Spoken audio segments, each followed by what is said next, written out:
Hello everyone, this is JP Chauhan और आप मौजूद है आपके फेवरेट चैनल एक्सपोनेंशियल फिजिक्स के ऊपर। और आज हम डिस्कस करने वाले हैं न्यूटन्स लॉज ऑफ मोशन का सेकंड लेक्चर। और ये सेकंड लेक्चर के अंदर मैं आपको न्यूटन के तीनों ही लॉ के बारे में आपको यहां पर मैं ब्रीफ करूंगा, बताऊंगा क्या होता है। और उसके साथ साथ अपन फ्री बॉडी डायग्राम भी यहां पर आज कवर करेंगे। राइट, जल्दी से स्टार्ट करते हैं अपन। सबसे पहले हेडिंग डालते हैं आप इनर्शिया।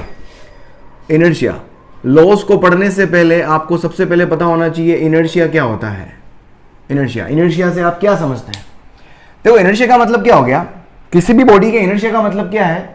सबसे पहली बात क्या होती है, एक प्रॉपर्टी होती है इनर्शिया की। जब भी आप बात करते हो तो किसी भी बॉडी का इनर्शिया की बात करते हो, और किसी भी बॉडी का इनर्शिया मतलब ये प्रॉपर्टी है उस बॉडी की, और ऐसी प्रॉपर्टी जिसकी वजह से वह बॉडी जो होती है अपनी प्रेजेंट स्टेट को चेंज होने का अपोज करती है। अपनी स्टेट को चेंज होने का अपोज करने का मतलब क्या हुआ, अगर बॉडी रेस्ट में है तो रेस्ट में ही रहने की कोशिश करेगी। ढीठ समझते हो, ढीठ एकदम हिलेगा ही नहीं। अगर रेस्ट में है तो रेस्ट में रहने की कोशिश करेगी। अगर बॉडी मोशन में है तो वो मोशन में रहने की कोशिश करेगी। अगर बॉडी किसी इस डायरेक्शन में जा रही है तो वो अपनी डायरेक्शन को मेंटेन करने की कोशिश करेगी। तो ये तीनों कंडीशन है। ये तीनों कंडीशन किसकी वजह से होती है? बॉडी की प्रॉपर्टी, जिसको अपन क्या बोलते हैं, इनर्शिया। तो इनर्शिया क्या हो गया? It is the property of any body by which it tries to maintain its present state. समझ में आया? तो क्या हो गया, इसको लिखें अगर आप, इनर्शिया क्या हो गया, प्रॉपर्टी ऑफ, ये क्या होती है, property of any object, property of any object by which it resists the change in its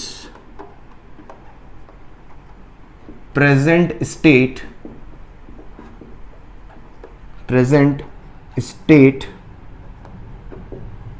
state क्या हो सकती है, ऑफ रेस्ट, मोशन भी हो सकता है,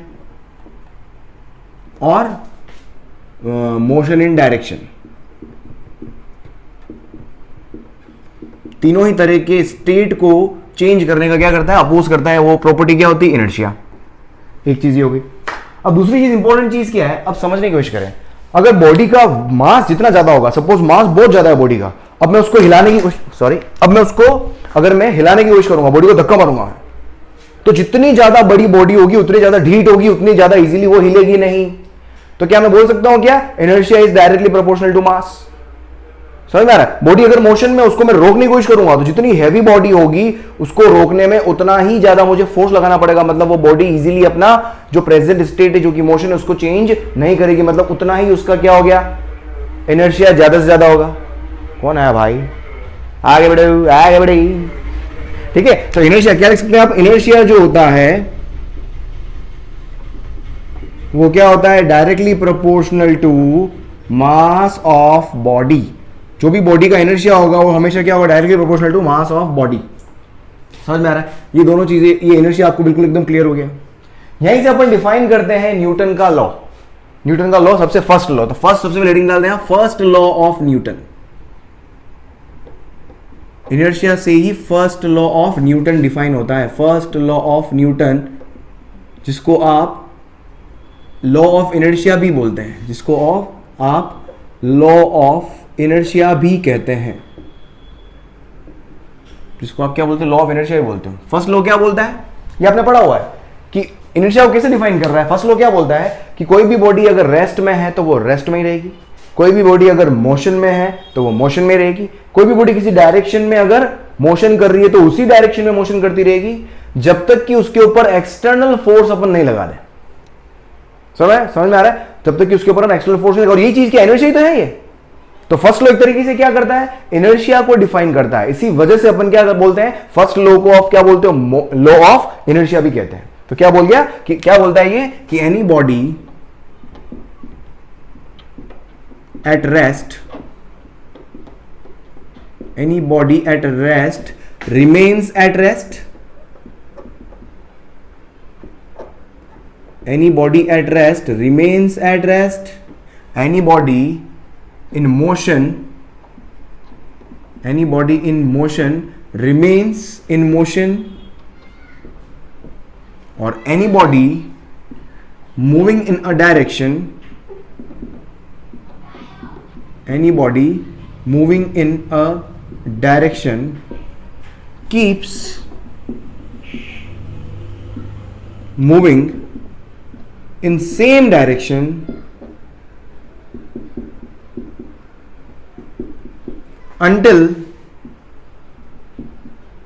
unless an external force is applied.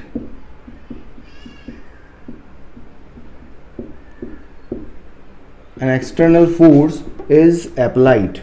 जब तक कि उसके ऊपर आप एक्सटर्नल फोर्स अप्लाई नहीं कर दोगे तब तक वो क्या करेगी, मोशन में रहेगी, रेस्ट में तो रेस्ट में रहेगी, और किसी डायरेक्शन में तो डायरेक्शन में चलती रहेगी। समझ में आ रहा है? तो यहीं से अपन तीन तरह के लॉ को तीन पार्ट में डिवाइड कर सकते हैं। यहां से अपन लॉ को तीन पार्ट में डिवाइड कर सकते हैं।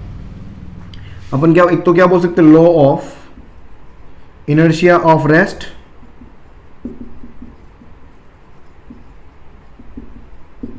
Law of inertia of motion, law of inertia of motion, और तीसरा मेरे पास क्या है, law of inertia of direction.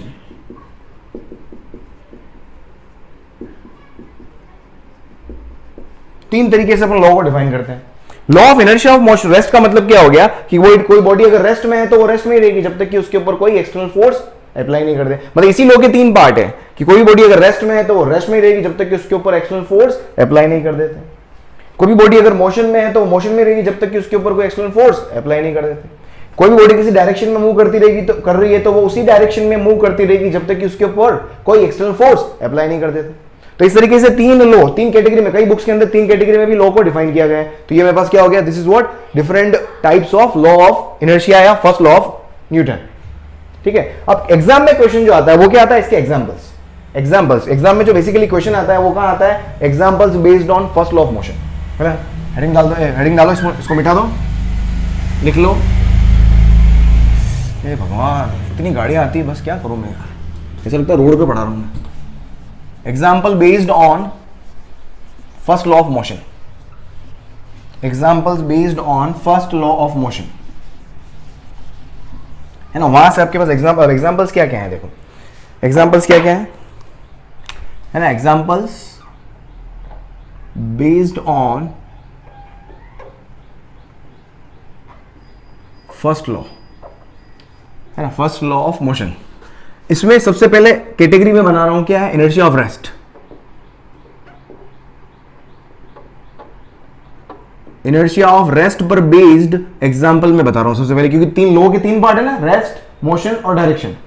Rest वाला एग्जांपल तो क्या क्या है, देखो लैंग्वेज में लिखवा नहीं पाऊंगा लेकिन आपको चीजें सारी काफी हद तक क्लियर करवा दूंगा मैं। ठीक है, इनर्शिया ऑफ रेस्ट, इसका एग्जांपल देखो, इसका एग्जांपल देखा होगा, कोई भी जैसे व्हीकल है, देखो इसका एक एग्जांपल क्या हो गया, सपोज एक व्हीकल है ना, व्हीकल के अंदर suppose a person is standing, ठीक है, अ पर्सन इज स्टैंडिंग, ठीक है। अब एकदम से अगर व्हीकल क्या हो जाए, एकदम से व्हीकल अगर स्टार्ट होगा, एकदम से व्हीकल अगर क्या होगा, स्टार्ट होगा, सपोज ये पर्सन स्टैंडिंग है व्हीकल के ऊपर, एकदम से व्हीकल इधर स्टार्ट हुआ, एकदम से व्हीकल इधर स्टार्ट हुआ तो क्या होगा, तो लो, तो आपको क्या फील होता है, व्हीकल अगर इधर जा रहा है, व्हीकल अगर इधर जा रहा है ना, आपको क्या फील होता है, क्या फील होता है, ये सपोज ये व्हीकल है, ऐसे देख लो आप, है ना, ये व्हीकल है, ये ऐसे, क्या फील होता है, आप इधर जाओगे या इधर जाओगे, आप जैसे होता है ना बाइक के पीछे बैठते हो, एकदम बाइक एकदम से चलती हूं, कहां जाते हो, पीछे जाते हो ना आप, तो पीछे जाने का रीजन क्या होता है, जब आपकी जो बाइक इधर जा रही है और आप एकदम पीछे जा रहे हो, पीछे जाने का मतलब क्या होता है, जो upper part of the body होता है,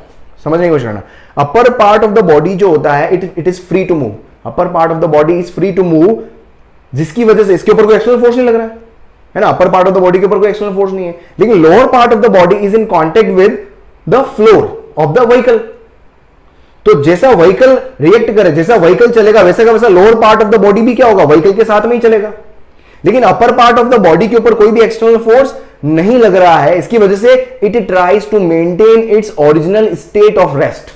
upper part of the body जो होता है वो अपनी रेस्ट वाले स्टेट को मेंटेन करने की कोशिश करता है, जिसकी वजह से क्या होगा, व्हीकल जब आगे जाएगा तो ये upper part of the body क्या वहीं रह जाता है और lower part of the body आगे चला जाता है। तो upper part of the body maintains its motion of state of rest, upper part of the body. इसकी वजह से क्या होता है, जो पर्सन होता है, पैसेंजर जो होता है या पर्सन होता है standing in a vehicle falls backward, क्या होता है, व्हीकल क्या होता है, फॉल्स बैकवर्ड। तो पहला एग्जांपल क्या हो गया कि पैसेंजर फॉल्स बैकवर्ड, इसका सिंपल सा आपने देखा होगा, पैसेंजर फॉल्स बैकवर्ड। इसकी वजह क्या है? Upper part of the body maintains is inertia of rest. ठीक है, उसके बाद देखो और एग्जांपल आपने क्या देखा है, सपोज मेरे पास ये एक टम्बलर है या बाल्टी है, ठीक है, इसके ऊपर मैंने क्या रखा, एक कार्ड रखा मैंने, कार्ड, और कार्ड के ऊपर क्या है, ये कार्ड है, ठीक है, कार्ड के ऊपर अपन ने क्या रखा है, यहाँ पर एक कॉइन, कॉइन, कार्ड के ऊपर क्या रखा, कॉइन। अब यहां से सपोज मैं हल्का सा जर्क दूंगा, मैं अगर यहां पर एक जर्क दूं, अगर मैं जर्क मतलब अपन कार्ड को मैं क्या करूं, यहां से ऐसे फ्लिक, क्या बोलते हैं उसको आप, जर्क दोगे, जर्क दोगे तो कार्ड जो होता है वो आगे निकल जाता है और कॉइन जो होता है वो फॉल्स डाउन, कॉइन जो होता है वो नीचे गिर जाता है।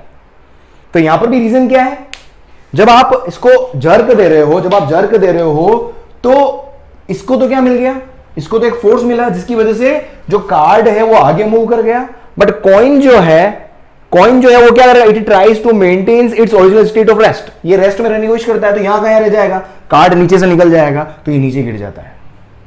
ठीक है, तो इनर्शिया ऑफ रेस्ट, तो कॉइन, यहां पर कॉइन क्या कर रहा है, इनर्शिया ऑफ रेस्ट को मेंटेन कर रहा है, यहां पर अपर पार्ट ऑफ द बॉडी जो है वो क्या कर रहा है, इनर्शिया ऑफ रेस्ट को मेंटेन करने की कोशिश कर रहा है। और इसमें आपने एग्जांपल क्या देखा आपने, सपोज मेरे पास क्या होता है, कई बार अपन क्या करते हैं, जैसे आपने, मेरे पास बड़ी सी एक क्या है, ब्लैंकेट है, बड़ी सी ब्लैंकेट है, ब्लैंकेट में क्या होता है, आपको डस्ट को रिमूव करना होता है ब्लैंकेट से।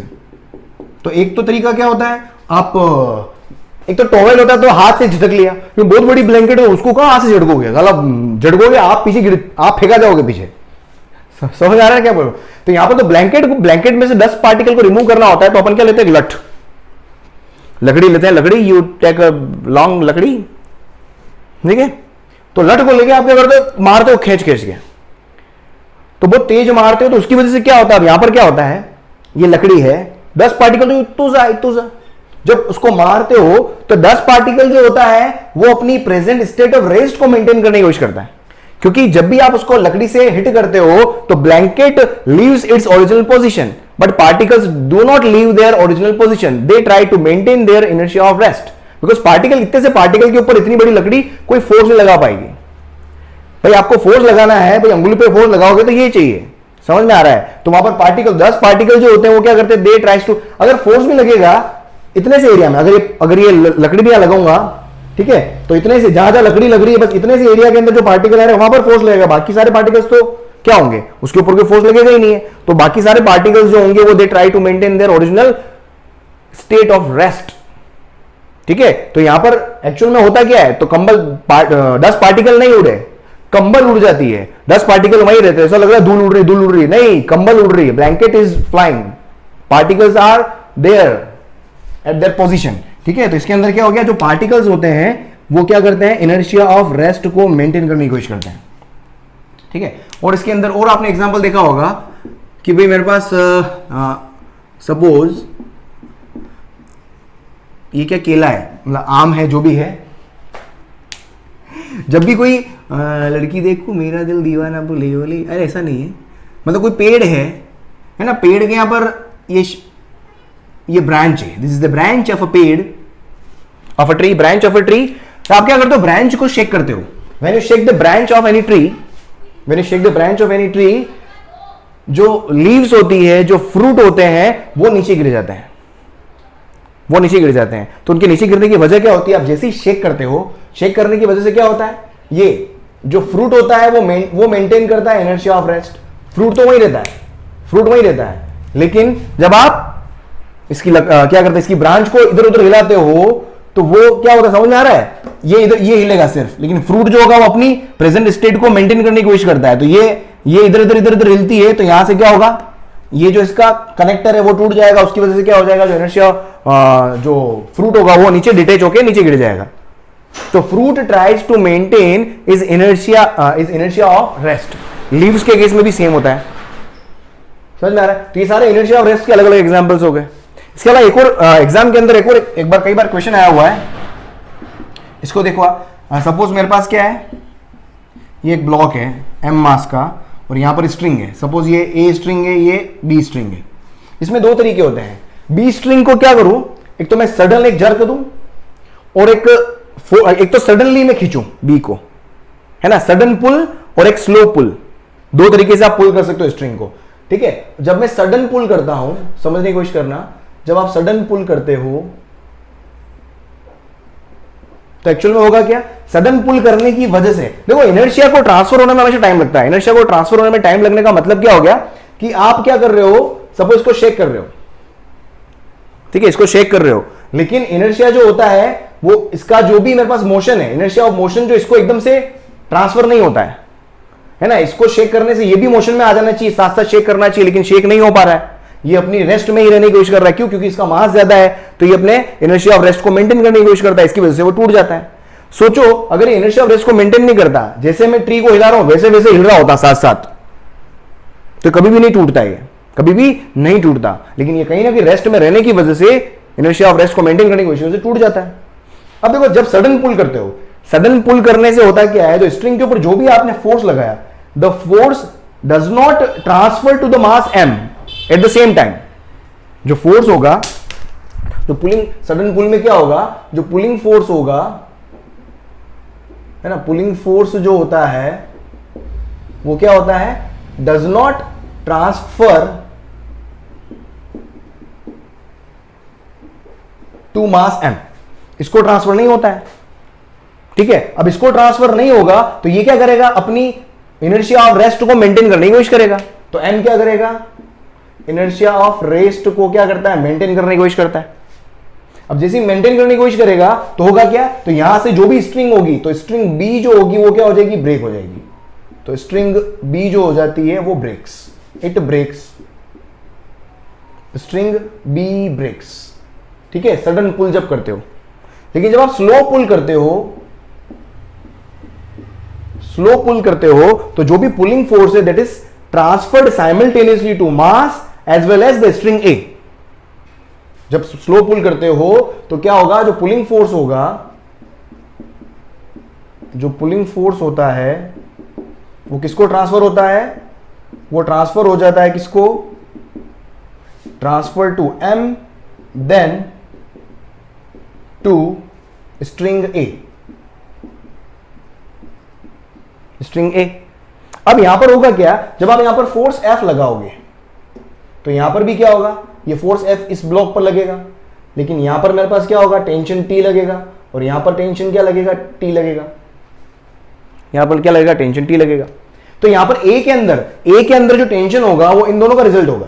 A के अंदर स्ट्रिंग A पर जो होगा, टोटल मेरे पास कितना फोर्स लग रहा होगा, एक तो ब्लॉक की वजह से mg और एक फोर्स F। तो पूरे A के ऊपर जो टेंशन की वैल्यू आ जाएगी, है ना, A के ऊपर जो टेंशन की वैल्यू, मतलब टेंशन इन A स्ट्रिंग, वो किसके बराबर होगा, mg प्लस फोर्स। लेकिन B स्ट्रिंग के अंदर टेंशन जो होगा वो सिर्फ F की वजह से होगा। तो कहीं ना कहीं क्या होगा, A के अंदर टेंशन फोर्स लगने वाला फोर्स कहीं ना कहीं B के अंदर लगने वाले फोर्स से ज्यादा हो जाता है। तो इसकी वजह से जो स्ट्रिंग जो पहले यहां पर टूटेगी वो कौन सी स्ट्रिंग टूट जाएगी, तो A स्ट्रिंग विल ब्रेक। तो स्ट्रिंग, तो यहां पर क्या होगा, तो स्ट्रिंग कौन सी, स्ट्रिंग A ब्रेक्स। स्ट्रिंग क्या हो जाती है यहां पर, A स्ट्रिंग क्या होती है यहां पर, टूट जाती है, किसके अंदर, स्लो पुल के अंदर, स्लो पुल। और सडन पुल के अंदर क्या होगा, स्ट्रिंग B ब्रेक होगी, ठीक है। तो इसके अंदर ये अच्छा एग्जांपल आपने समझ में आया होगा, राइट। चलो इसको लिख लो आप, फिर उसके बाद इनर्शिया ऑफ मोशन पे चलते हैं अपन। इनर्शिया ऑफ मोशन के एग्जांपल देखते हैं, इनको लिख लो आप, है ना। इनर्शिया ऑफ मोशन के एग्जांपल देखो क्या हो, इनर्शिया ऑफ मोशन के एग्जांपल क्या क्या है। इनर्शिया ऑफ मोशन का तो आपने एग्जांपल पढ़ा हुआ होगा, वापस वही कि सडनली एक व्हीकल ब्रेक लगाता है ना, सडन, एकदम सडन। इनर्शिया ऑफ मोशन पे बेस्ड एग्जांपल देखते हैं अपन। देखो इनर्शिया ऑफ मोशन पे बेस्ड एग्जांपल क्या हो गया, सपोज व्हीकल, है ना, व्हीकल किसी स्पीड से चल रहा है, सडन ब्रेक,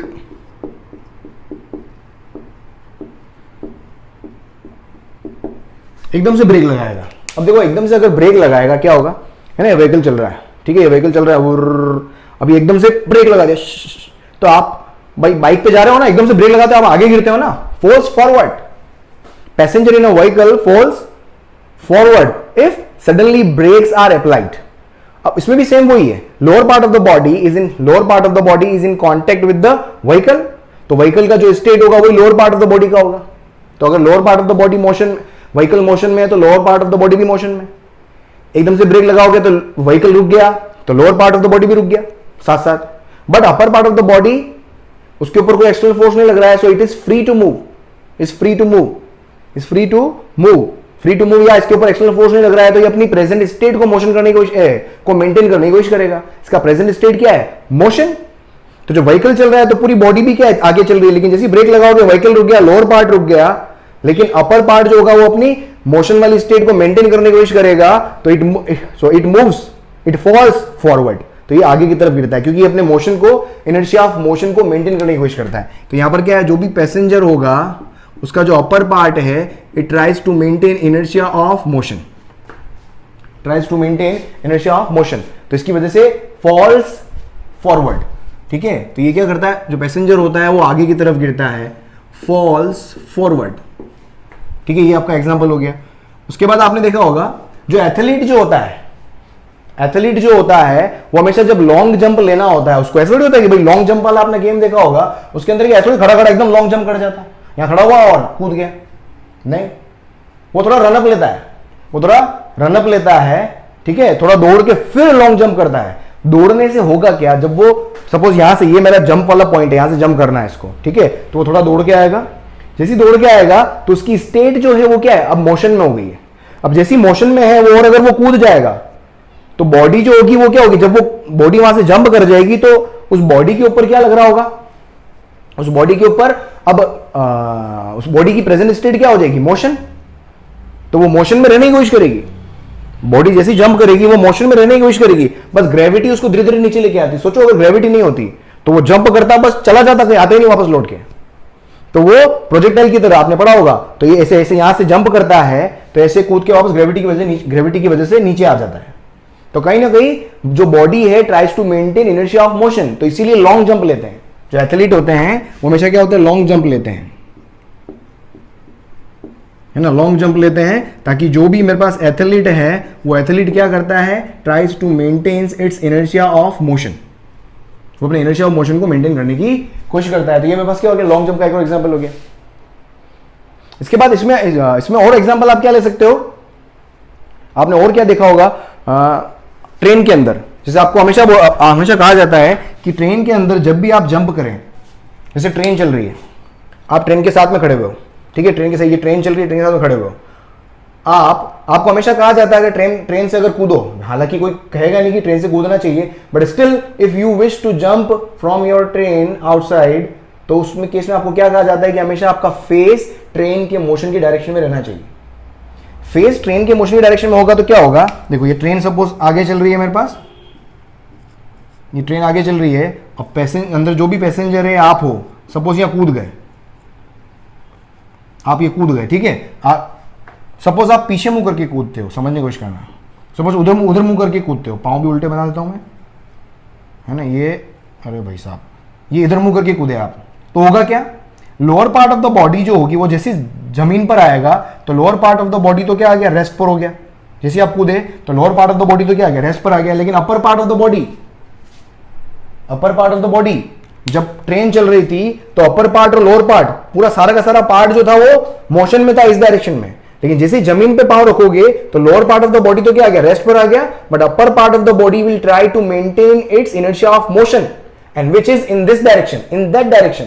तो जैसे आप यहां पर कूदोगे तो लोअर पार्ट जो है वो रेस्ट पर आ जाएगा, लेकिन upper part of the body tries to maintain its original state of motion जो इस डायरेक्शन में है, तो वो उस डायरेक्शन में है। तो जैसे आप यहां पर ट्रेन इधर जा रही है, जैसे अगर ऐसे कूद गया तो यहां पे मैं रेस्ट पे आ गया, लेकिन upper part of the body पीछे डायरेक्शन में मोशन को मेंटेन करने की कोशिश करिए, तो आप पीछे गिरोगे एकदम और अपने आप को संभाल नहीं पाओगे, आप अपने आप को संभाल नहीं पाओगे। तो इसलिए आपको कहा जाता है कि आपको अगर कूदना है बाय चांस किसी वजह से, भाई आपकी दादी माँ रह गई हो बाहर, उसको लेने जाना है, जो भी करना है, तो कूदना पड़ रहा है, तो आप ऐसी डायरेक्शन में कूदो, तो क्या होगा, लोअर पार्ट तो रेस्ट में आ गया, अपर पार्ट क्या होगा, इस डायरेक्शन में ही मोशन में रहेगा। जब आप आगे की तरफ गिरते हो तो आप अपने आप को संभाल सकते हो, है ना। तो अपर पार्ट, इसमें भी सेम वही रीजन होता है कि जो upper part of the body जो होता है, जो अपर पार्ट है वो क्या कर रहा है, वो इनर्शिया ऑफ मोशन को मेंटेन करने की कोशिश करता है। समझ में आ रहा है। तो हमेशा ट्रेन की डायरेक्शन में ही कूदना चाहिए टू मेंटेन अपने आप को संभालने के लिए। होप आपको समझ में आ गया होगा, ठीक है। ये सारे एग्जांपल्स क्या हो गए, इनर्शिया ऑफ मोशन के आ गए। तीसरा आप इनर्शिया ऑफ डायरेक्शन ले सकते हो। इनर्शिया ऑफ डायरेक्शन के एग्जांपल देखो, बहुत सारे एग्जांपल पॉसिबल है यार, है ना। Inertia of direction, inertia of direction में क्या है, इसमें वापस आपने देखा होगा कि सपोज ये व्हीकल है मेरे पास, दिस इज द व्हीकल, और आप ये पैसेंजर इसके अंदर बैठे हुए हो या खड़े हुए हो। एकदम से जो व्हीकल होता है वो एकदम से सडन अपनी डायरेक्शन चेंज करता है, तो क्या होगा, जब वो डायरेक्शन चेंज करेगा तो again lower part of the body is in contact with the floor of the bus, तो लोअर पार्ट भी उसके साथ साथ डायरेक्शन चेंज करेगा। But upper part of the body की उंगली है वापस, ये अपर पार्ट बहुत खराब है, upper part is free to move. Upper part के ऊपर कोई अधिकार नहीं किसी का, भी कोई एक्सटर्नल फोर्स नहीं लग रहा है, फ्री टू मूव। तो मतलब ये कुल मिलाकर इसके अगर एक्सटर्नल फोर्स नहीं लग रहा है तो ये अपनी प्रेजेंट स्टेट को मेंटेन करने की कोशिश करेगा। इसकी प्रेजेंट स्टेट क्या है, पहली बात तो ये बताओ, अगर ये ट्रेन इधर जाएगी, व्हीकल इधर जाएगा, तो आप किधर झुकते हो। अगर मैं इधर जाओगे तो आप इधर झुकोगे, समझो आप इधर झुकोगे, आपकी बॉडी इधर झुकती है, फिर आप पकड़ के ऐसे करने की कोशिश करते हो, आपकी बॉडी इधर जाती है लेकिन आप पकड़ के उसको उधर होने की कोशिश करते हो, ऐसा करने की कोशिश करते हो ना। तो एक्चुअल में होता क्या है, upper part of the body जो है वो इस direction of inertia of direction ये है, ये बॉडी अपनी इस डायरेक्शन को मेंटेन करने की कोशिश कर रही है। तो जब व्हीकल इधर जा रहा है, समझो जब व्हीकल इधर जा रहा है तो ये तो इधर ही मेंटेन करने की कोशिश करता है। ये व्हीकल इधर गया, समझ में आ रहा है, ये व्हीकल इधर गया, ये inertia of motion, inertia of direction इधर ही रहने की कोशिश कर रहा है। तो अपने को ऐसा लग रहा है, तो व्हीकल में बैठ के अपन देखते हो तो अपने को लग रहा है अपन इधर झुक रहे हैं, अपने को लग रहा है इधर झुक रहे हैं, नहीं अपन इधर नहीं झुक रहे हैं। We are trying to maintain our original direction of motion, जो ये वाली डायरेक्शन है। This is what inertia of direction, कि body upper part of the body tries to maintain, है ना, व्हीकल, है ना। तो इसका पहला एग्जांपल क्या हो गया, एट टर्न, है ना, टर्न पर जो अपर पार्ट होता है, वापस जो अपर पार्ट होगा वो क्या करता है, इनर्शिया ऑफ डायरेक्शन को मेंटेन करने की कोशिश करता है, सेम डायरेक्शन, है ना। इसका एक और एग्जांपल क्या हो गया, एक और एग्जांपल देखो इसका क्या, इनर्शिया ऑफ डायरेक्शन का। ये सारा थ्योरी अगर मैं लिखाने बैठूं तो बहुत अननेसेसरी लंबा लेक्चर हो जाएगा, तो आपको ये थोड़ा सा अपने हिसाब से आप शॉर्ट में लिख देना अपने हिसाब से, ठीक है। क्योंकि इसके अंदर क्वेश्चन एग्जाम के अंदर बहुत सारे न्यूटन लॉज ऑफ मोशन में इसके अलावा बहुत सारी चीजें पूछने को है, ये कभी कभी आ जाए तो नॉलेज होना चाहिए, ठीक है। इतना कोई बताता भी नहीं इसीलिए क्योंकि इसमें से क्वेश्चन, लेकिन आपको फील आना चाहिए चैप्टर क्या पढ़ रहे हैं, एक चीज की फील दिलाऊंगा मैं, ठीक है। ये हो गया। फिर उसके बाद में और एग्जांपल देखो इसका, इनर्शिया ऑफ डायरेक्शन का और एग्जांपल आपने क्या पढ़ा हुआ है, हाँ सपोज ये स्टोन है, ठीक है, यहां से ये स्ट्रिंग से लगा दिया मैंने और इसको क्या कर रहे हो आप, घुमा रहे हो। इस घुमाने वाली प्रोसेस को अपन बोलते हैं वर्लिंग। कई बार क्वेश्चन आएंगे, ये कई बार शब्द आएगा, WHIRLANG, वर्लिंग, है ना। स्टोन को ऐसे से घुमाते हो, समझ में आ रहा है, स्टोन को ऐसे से आप घुमाते हो, इसको बोलते हैं अपन वर्लिंग। अब वर्लिंग प्रोसेस में अगर आप देखो, अगर मैं यहां पर सपोज ये बॉडी इस पोजीशन पर है, यहां पर इसका वेलोसिटी का डायरेक्शन क्या होगा, टेंजेंशियल, ये इसका वेलोसिटी वेक्टर होगा। अगर बॉडी यहां पर होती तो ये इसका वेलोसिटी वेक्टर होता, अगर बॉडी यहां पर होती तो ये इसका वेलोसिटी वेक्टर होता। समझ में आ रहा है, हर पोजीशन पर वेलोसिटी वेक्टर का डायरेक्शन मेरे पास क्या होता, अलग अलग होता है। अब सोचो अगर मैं यहां से स्ट्रिंग को पकड़ रखा था, मैं इस पोजीशन 1 पे अगर मैं बॉडी को यहां से स्ट्रिंग को रिलीज कर दूं तो बॉडी कहां जाएगी, बॉडी वहां पर जाएगी जिस डायरेक्शन में उसकी वेलोसिटी थी। तो इस पोजीशन पर इस वेलोसिटी का डायरेक्शन जो है वो टेंजेंशियल अलोंग दिस, है ना, ऐसे जो घूम रहा है। तो यहां पर इसका डायरेक्शन क्या है, इधर। जैसे यहां से रिलीज करूंगा तो बॉडी इस डायरेक्शन में जाएगी, मैं ऐसे घुमा रहा हूं, जैसे रिलीज किया आपको लगेगा उधर जाएगी, नहीं इधर जाएगी। सपोज मैं यहां पर रिलीज कर देता हूं, यहां पर ऐसे घूम के यहां पर है, यहां रिलीज करता हूं, यहां से मैं स्ट्रिंग को रिलीज कर देता हूं तो बॉडी इस डायरेक्शन में आएगी।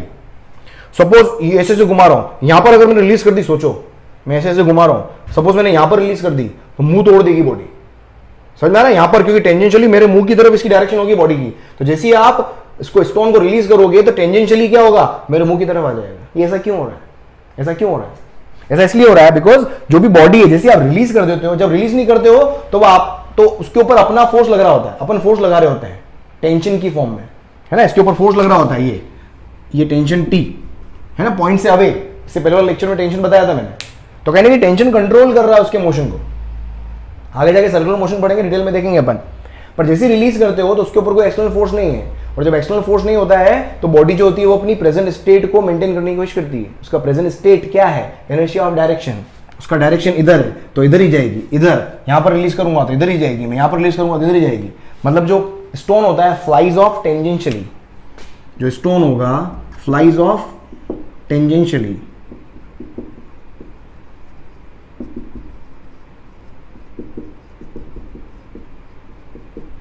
है ना।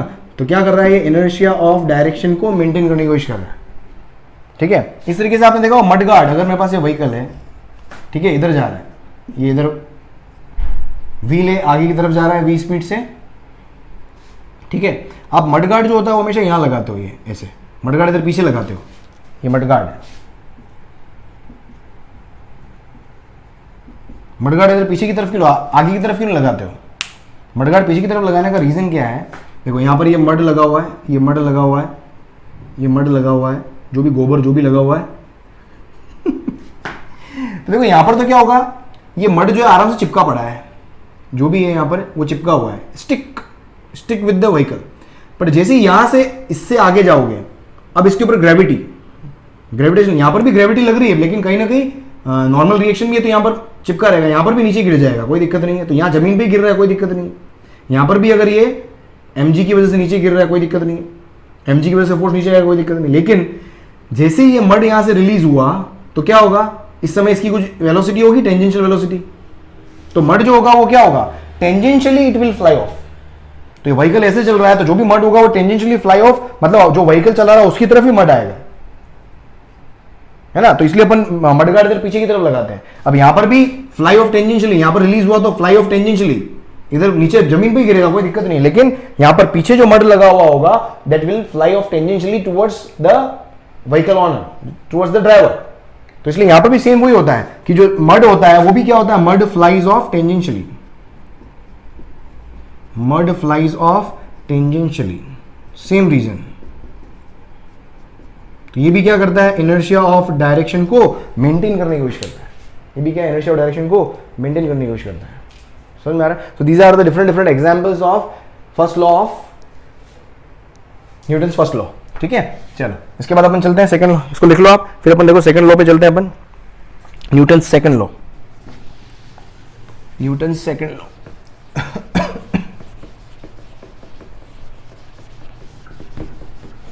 न्यूटन से सेकंड लॉ क्या बोलता है भाई, सेकंड लॉ से पहले अपन पढ़ लेते हैं लीनियर मोमेंटम। सेकंड लॉ से पहले अपन पढ़ते हैं लीनियर मोमेंटम क्या होता है। हेडिंग डालें आप, लीनियर मोमेंटम। ये सब 9th में पढ़ा हुआ है आपने, ये सब 9th के अंदर पढ़ा हुआ है, लेकिन क्या है थोड़ा सा आपको ब्रीफ हर चीज का, बिल्कुल बेसिक से पढ़ा रहा हूँ, छोटी छोटी चीजें सबकी बात कर रहा हूँ। अगर आपने 9th में कुछ गड़बड़ किया होगा तो भी आपको समझ में आएगा, हर चीज बता रहा हूँ मैं यहाँ पर, ठीक है। चलो सबसे पहले देख लो लीनियर मोमेंटम, सेकंड लॉ को पढ़ने से पहले, क्योंकि वहां पर लीनियर मोमेंटम का यूज होता है। लीनियर मोमेंटम, इसको पी वेक्टर से लिखते हैं अपन। लीनियर मोमेंटम होता क्या है, सपोज कोई भी एक बॉडी है जिसका मास m है, ठीक है। अगर इस बॉडी के ऊपर मैं फोर्स F लगाऊंगा, जैसी फोर्स F लगाऊंगा तो बॉडी जो होगी क्या होगी, किसी स्पीड v से उस डायरेक्शन में मूव करने लग जाएगी, उसकी स्पीड विल इंक्रीज। अगर ये रेस्ट पे था तो मोशन में आ जाएगा, क्योंकि एक्सटर्नल फोर्स लगाया है मैंने,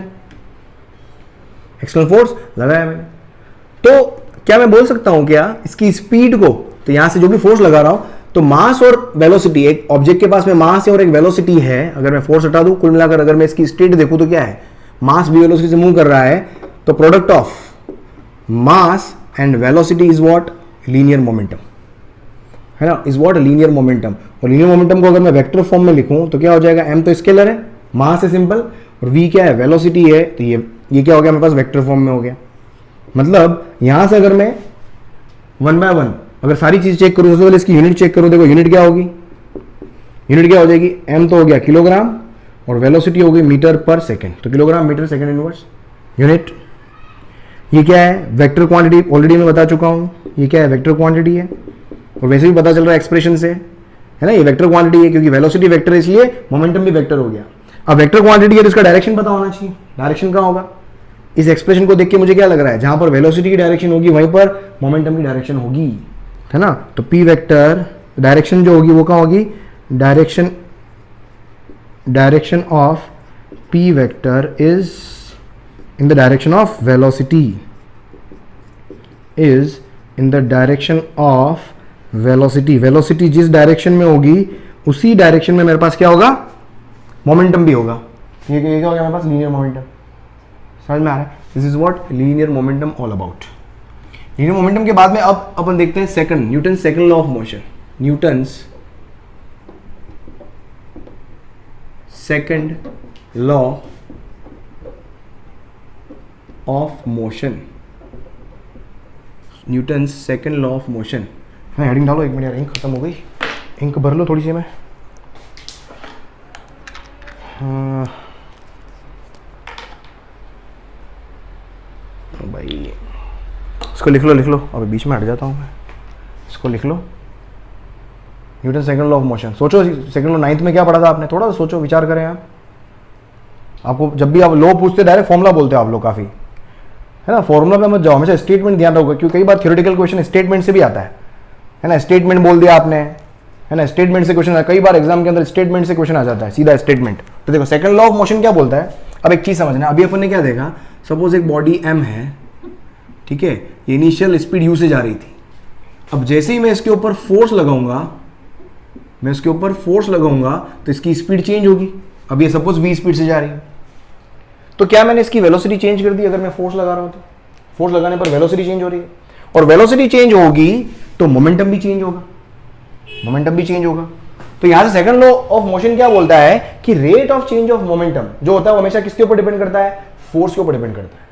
क्या बोल रहा हूं कि rate of change of momentum, second law का स्टेटमेंट क्या है कि rate of change of momentum, rate of change of linear momentum is directly proportional to external force, is directly proportional to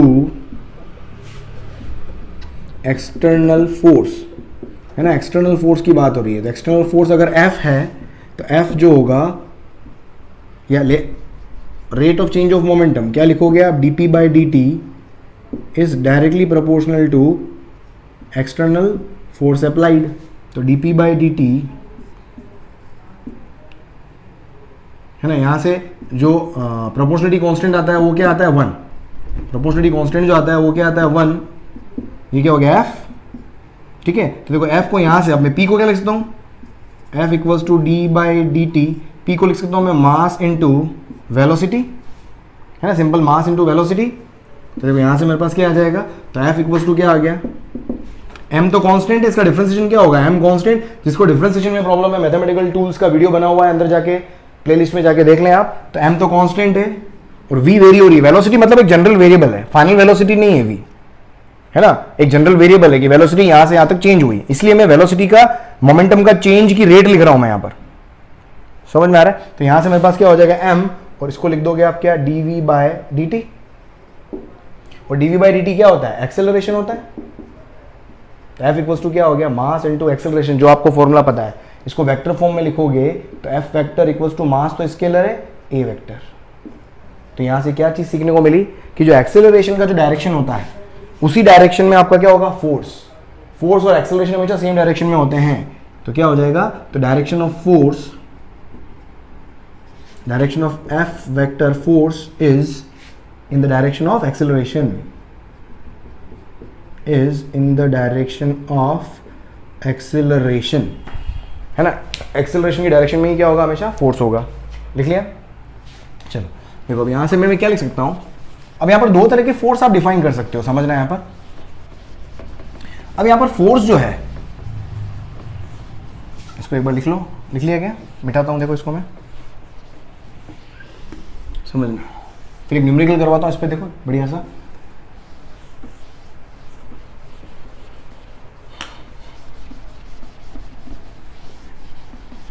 तो सेकंड लॉ के बारे में अपने को क्या समझ में आया कि F जो होता है, F जो होता है वो क्या होता है, rate of change of momentum. एक तो ये होता है, अगर मैं एवरेज फोर्स लिखना चाहूं, ये मेरे पास क्या इंस्टेंटेनियस फोर्स हो गया, क्योंकि डिफरेंशिएशन जब भी आता है इंस्टेंटेनियस की बात करते हो, तो ये क्या हो गया, इंस्टेंटेनियस फोर्स, किसी इंस्टेंट पर फोर्स, इंस्टेंटेनियस फोर्स। क्योंकि डिफरेंशिएशन है और इंटीग्रेशन जब भी आएगा मतलब आप इंस्टेंटेनियस की बात करते हो, है ना, इंस्टेंटेनियस रेट, एवरेज रेट, ये सारा मैंने डिफरेंशिएशन के अंदर बहुत बेसिक से पढ़ाया हुआ, तो डिफरेंशिएशन जाके देखना, तो ये चीजें याद ही नहीं करनी पड़ेगी आपको, ठीक है। ये क्या, इंस्टेंटेनियस फोर्स। अगर मुझे एवरेज फोर्स लिखना होता है, एवरेज कैसे लिखोगे आप हमेशा, delta P upon delta T. ये मेरे पास क्या हो गया, एवरेज फोर्स को लिखने का तरीका हो गया।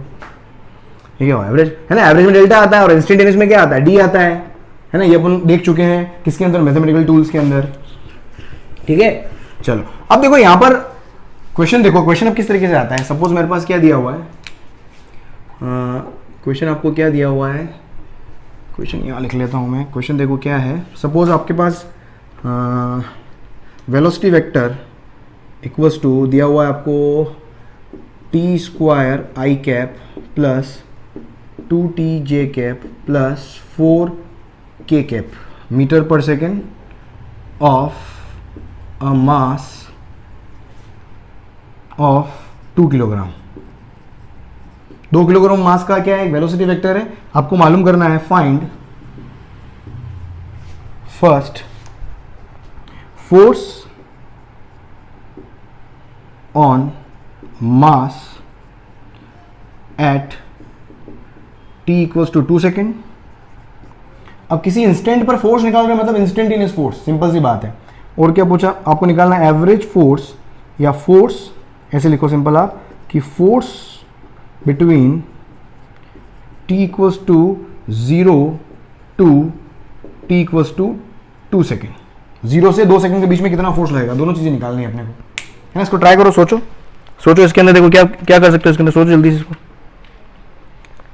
सोचो सोचो सोचो सोचो। और इसमें और भी अगर पूछा आपको, एक और चीज़ निकाल सकते हो। आपको पूछा, सपोज आपको निकालना है angle between F vector and acceleration vector, momentum vector. एक काम करो, एफ वेक्टर और पी वेक्टर के बीच का एंगल भी पूछ लेता हूँ मैं, ठीक है। तीनों क्वेश्चन अपन यहाँ पर करते हैं। देखो सबसे पहले अपन देखो फोर्स की बात करें। देखो समझो, फोर्स निकालना है, इसने बोला t इक्वल्स टू 2 सेकेंड पर, मतलब इंस्टेंटेनियस फोर्स हो गया। तो फोर्स का फॉर्मूला मेरे पास क्या होता है, force is simply dp by dt। इसके लिए मुझे p चाहिए होगा, तो p वेक्टर यहाँ पर वेक्टर फॉर्म में लिखो, तो ये क्या हो गया, f vector equals to dp by dt। ये क्या हो जाएगा मेरे पास, m v वेक्टर, m कितना है 2 किलोग्राम, और v वेक्टर कितना हो गया मेरे पास, t square I cap plus 2t j cap plus 4k cap. तो यहां से p वेक्टर कितना आ गया, देखो मेरे पास 2t square I cap plus 2 2 जा 4t j कैप प्लस 2 4 जा 8k कैप। ये मेरे पास क्या हो गया, मोमेंटम वेक्टर हो गया। बस यहां से फोर्स वेक्टर लिखो आप यहाँ पर, तो फोर्स वेक्टर क्या हो गया मेरे पास, इस चीज का differentiation d by dt of p vector, ठीक है। तो यहां से देखो फोर्स वेक्टर क्या आएगा, डिफरेंशिएशन इंटीग्रेशन टिप्स पर रखो यार, है ना। मेरा वीडियो जाके देखना, उसके अंदर मैंने होमवर्क भी दिया हुआ है और उसके साथ में मैंने सॉल्यूशन भी डिस्कस किए हुए हैं, तो बहुत मजा आएगा, उसको जाके देखना आप। देखो अब मुझे इसका डिफरेंशिएशन करना है, तो देखो यहां पर मैंने इसका डिफरेंशिएशन कैसे करवाया, 2i कैप तो कांस्टेंट रहेगा, 2i कैप तो कांस्टेंट, t इसका डिफरेंशिएशन करने का तरीका, 2i कैप तो कांस्टेंट, t स्क्वायर का क्या होगा 2t, डिफरेंशिएशन पावर आगे आ जाती है, एक पावर कम हो जाती है, करने का तरीका। 4j कैप कांस्टेंट है, t की पावर 1 का डिफरेंशिएशन होता है 1, प्लस 8 केप कांस्टेंट है, कांस्टेंट का डिफरेंशिएशन होता है 0। तो f वेक्टर इक्वल्स टू कितना आ गया, 2 2 जा 4t आई कैप प्लस 4j कैप। ये मेरे पास क्या आ गया, f वेक्टर आ गया। ये मेरे पास इंस्टेंटेनियस फोर्स आ गया है, ये मेरे पास क्या आ गया, इंस्टेंटेनियस फोर्स। अब t इक्वल्स टू 2 पे मुझे फोर्स निकालना है, तो पहले का आंसर देखो, तो फोर्स एट कितने पर, t इक्वल्स टू 2 सेकेंड पर कितना हो जाएगा, 4t की जगह आप क्या रख दो 2i कैप, यहां पर तो t है ही नहीं है, तो 4j कैप कितना हो जाएगा, ये 8i cap plus 4j cap, ठीक है। ये आ गया मेरे पास। उसके बाद दूसरा देखो क्या पूछा है इसने पूछा है कि force between t equals to 0 to t equals to 2। किसी रेंज में फोर्स पूछा है, इसका मतलब वो एवरेज वैल्यू पूछी है, इस रेंज के बीच में फोर्स पूछा है, इसका मतलब एवरेज पूछा है। और एफ एवरेज निकालने का तरीका क्या होता है, एफ एवरेज होता है मेरे पास delta P upon delta T. Delta P upon delta T को अगर यहां से लिखना चाहें तो चेंज इन ऐसे लिख सकते हैं, P final minus P initial upon T final minus T initial. हालांकि ये मैं उसके अंदर काइनेमेटिक्स के अंदर काफी कुछ करवा चुका हूं इससे रिलेटेड। तो ये हो जाएगा मेरे पास क्या, P final vector minus P initial vector and divided by T final. Final कितना है 2 और इनिशियल कितना है 0, तो 2 माइनस 0 ये हो गया। अब पी फाइनल वेक्टर निकालना है, तो पी वेक्टर तो ये रहा, तो पी फाइनल वेक्टर क्या हो जाएगा, पी फाइनल कब आएगा, जब टी की वैल्यू 2 होगी। टी की वैल्यू 2 जब होगी तो पी फाइनल, तो यहां पर टी की जगह क्या रख दोगे 2, तो 2 का square I cap plus 4 T की जगह 2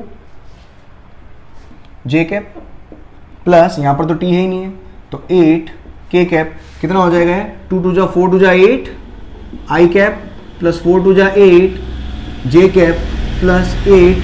बहुत ही मजेदार हो गया काम। ये पी फाइनल वेक्टर आ गया।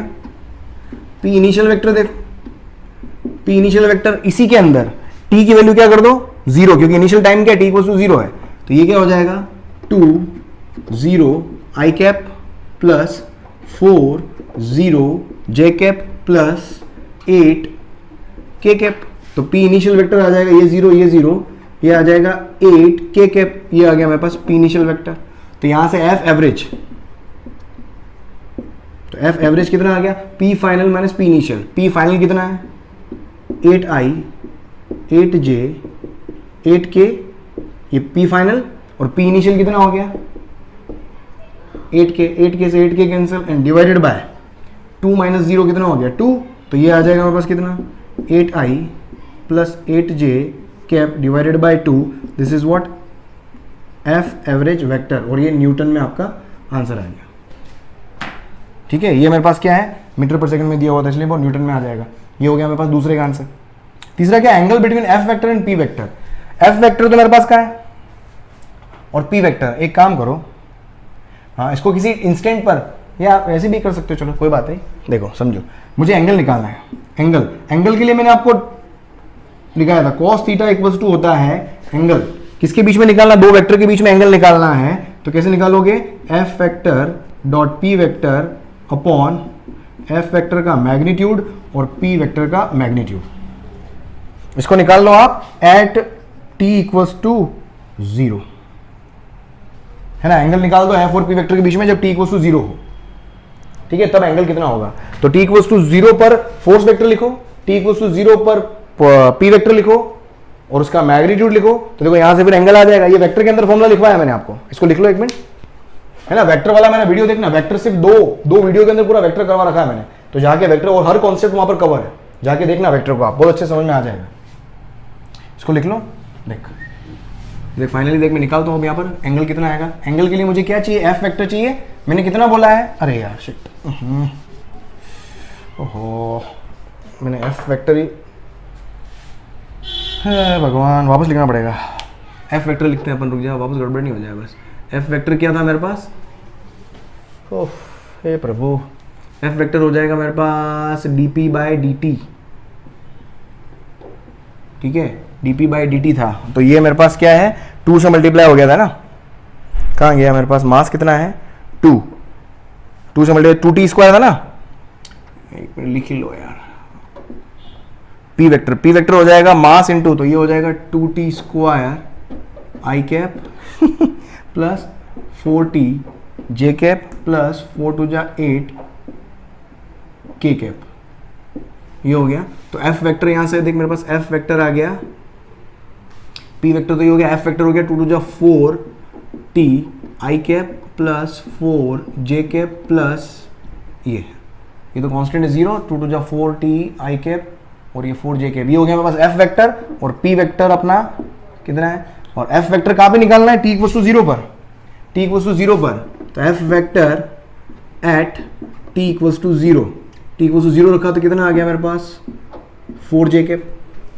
P vector at T equals to 0 कितना आया, देखो ये पी वेक्टर है ना, ये P vector, T equals to 0 T equals to 0 कितना आ गया 8 के कैप, ये हो गया। बस यहां पर रखो। अब मैग्नीट्यूड, एफ वेक्टर का मैग्नीट्यूड, तो एफ वेक्टर का मैग्नीट्यूड मतलब इसका मैग्नीट्यूड कितना हो गया 4, पी वेक्टर का मैग्नीट्यूड, पी वेक्टर का मैग्नीट्यूड मतलब इसका मैग्नीट्यूड कितना हो जाएगा 8 मैग्नीट्यूड मतलब आई कैप और जे कैप के मल्टीप्लाई में जो होता है।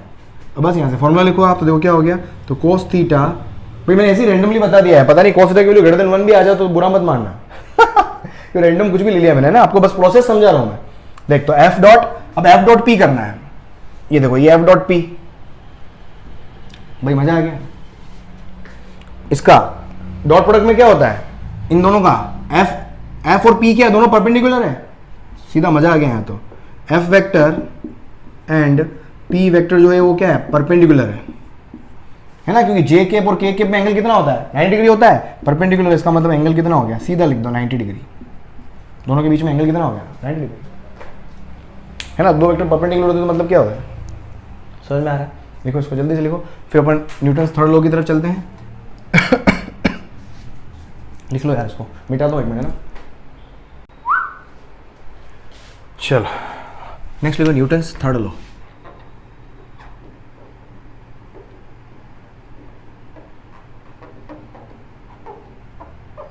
है ना, नेक्स्ट क्लास के अंदर अपन फर्स्ट लॉ के ऊपर बेस्ड और सेकंड लॉ के ऊपर बेस्ड न्यूमेरिकल करेंगे डिटेल के अंदर, ठीक है। जो इक्विलिब्रियम प्रॉब्लम, जिसको अपन इक्विलिब्रियम प्रॉब्लम बोलते हैं, फिर एक्सेलरेशन वाली प्रॉब्लम, जिसके अंदर पुली वाली प्रॉब्लम भी आएगी, है ना। तो प्रॉब्लम का बिल्कुल सेपरेट लेक्चर बनाऊंगा मैं यहाँ पर, अभी अपन सिर्फ बेसिक पढ़ रहे हैं यहाँ पर। न्यूटन थर्ड लॉ क्या बोलता है, इसके अंदर आपने पढ़ा होगा कि सिंपल सा, every body has an equal and opposite reaction. दो बॉडी है, ये बॉडी अगर इसको मारेगी तो ये बॉडी भी उतने से ही इसको फिर मारेगी। एवरी बॉडी अगर आप एक्शन कर रहे हो तो ये भी रिएक्ट करेगा उतने ही फोर्स से, तो every body has an equal and opposite reaction, समझ में आ रहा है। उसको अपन क्या बोलते हैं, न्यूटन्स थर्ड लॉ। तो एवरी एक्शन, क्या बोला मैं कि every action has an equal and opposite reaction, equal and opposite reaction, समझ में आ रहा है। सपोज ये एक बॉडी ए है और दूसरी बॉडी बी है, ठीक है। अगर ए बी के ऊपर फोर्स लगाती है, ए ने बी को मारा कितने से, force on A by B, A ने बी को मारा, तो बी भी ए को मारेगा कितने से, बी ने ए को मारा, कितने मारा, एफ बी है, समझ में आ रहा है। ये क्या है, common force on A by B, F B A क्या है, फोर्स ऑन बी, अरे क्या उल्टा कर दिया मैंने, सॉरी। ए ने बी को मारा मतलब force on B by A, B के ऊपर ए ने लगाया, और ये क्या है, ए के ऊपर force on A by B. अब ठीक है। अब ये दो फोर्स अगर आप देखो यहाँ पर, ए ने बी के ऊपर फोर्स लगाया तो फोर्स ऑन बी बाय ए, और बी तभी बी भी क्या लगेगा उसी वक्त, सेम मैग्नीट्यूड, मतलब क्या बोला, action and reaction, unequal and opposite reaction, दोनों इक्वल रिएक्शंस हैं, दोनों इक्वल है, एक्शन रिएक्शन, और ये एक्शन और रिएक्शन क्या है, फोर्सेस है, एक्शन और रिएक्शन क्या है, फोर्सेस हैं, और दोनों इक्वल मैग्नीट्यूड के हैं। अगर दोनों का मैग्नीट्यूड इक्वल है तो F A B vector equals to क्या लिख सकता हूं मैं, minus F B A vector. दो फोर्सेस क्या है, सेम मैग्नीट्यूड के और अपोजिट डायरेक्शन में। If two vectors are of same magnitude but having opposite direction, तो इस तरीके से रिप्रेजेंट करते हो। तो जहां कहीं भी इस तरह का रिलेशन मिल जाए, इसका मतलब न्यूटन थर्ड लॉ ओबे हो रहा होगा, समझ में आ रहा है। अब यहाँ पर कुछ इंपॉर्टेंट चीजें आपको ध्यान रखनी है, वो क्या है कि जो एक्शन रिएक्शन जो पेयर्स हैं, एक्शन रिएक्शन पेयर जो है, इसको अपन बोलते हैं फोर्सेज। जो एक्शन और रिएक्शन जो है वो क्या है, फोर्सेज है। Action and reaction are two forces of same magnitude and opposite direction। ये अपने को चीज क्लियर है, वैसे डेफिनेशन में ही क्लियर हो गया, एक चीज ये क्लियर है। दूसरी चीज क्या है, दोनों फोर्सेस का नेचर क्या होना चाहिए, सेम। एक्शन रिएक्शन दोनों मिलकर क्या बनाते हैं, बोथ फॉर्म